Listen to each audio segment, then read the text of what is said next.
Chapter 23. In the 7th year, Jehoiada strengthened himself, and took the captains of hundreds, Azariah the son of Jeroham, Ishmael the son of Jehohanan, Azariah the son of Obed, Maaseiah the son of Adiah, and Elishaphat the son of Sikri, into a covenant with him. They went around in Judah and gathered the Levites out of all the cities of Judah, and the heads of fathers' households of Israel, and they came to Jerusalem. All the assembly made a covenant with the king in God's house. Jehoiada said to them, Behold, the king's son must reign, as Yahweh has spoken concerning the sons of David. This is the thing that you must do. A third part of you, who come in on the Sabbath, of the priests and of the Levites, shall be gatekeepers of the thresholds. A third part shall be at the king's house, and a third part at the gate of the foundation. All the people will be in the courts of Yahweh's house. And let no one come into Yahweh's house except the priests and those who minister of the Levites. They shall come in, for they are holy, but all the people shall follow Yahweh's instructions. The Levites shall surround the king, every man with his weapons in his hand. Whoever comes into the house, let him be slain.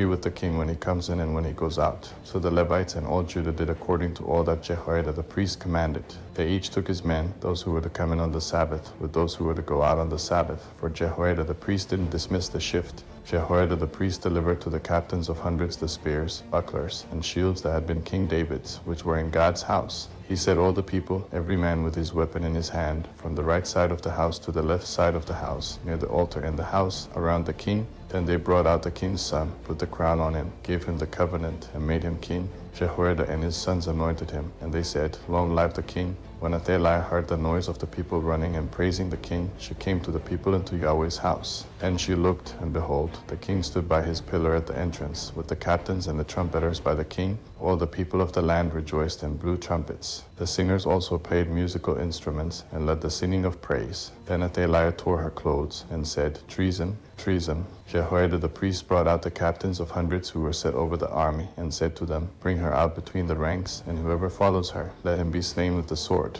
For the priest said, Don't kill her in Yahweh's house. So they made way for her. She went to the entrance of the horse gate to the king's house, and they killed her there. Jehoiada made a covenant between himself, all the people, and the king, that they should be Yahweh's people. All the people went to the house of Baal, broke it down, broke his altars and his images in pieces, and killed Man, the priest of Baal, before the altars. Jehoiada appointed the officers of Yahweh's house under the hand of the Levitical priests, whom David had distributed in Yahweh's house, to offer the burnt offerings of Yahweh, as it is written in the law of Moses, with rejoicing and with singing, as David had ordered. He set the gatekeepers at the gates of Yahweh's house, that no one who was unclean in anything should enter in.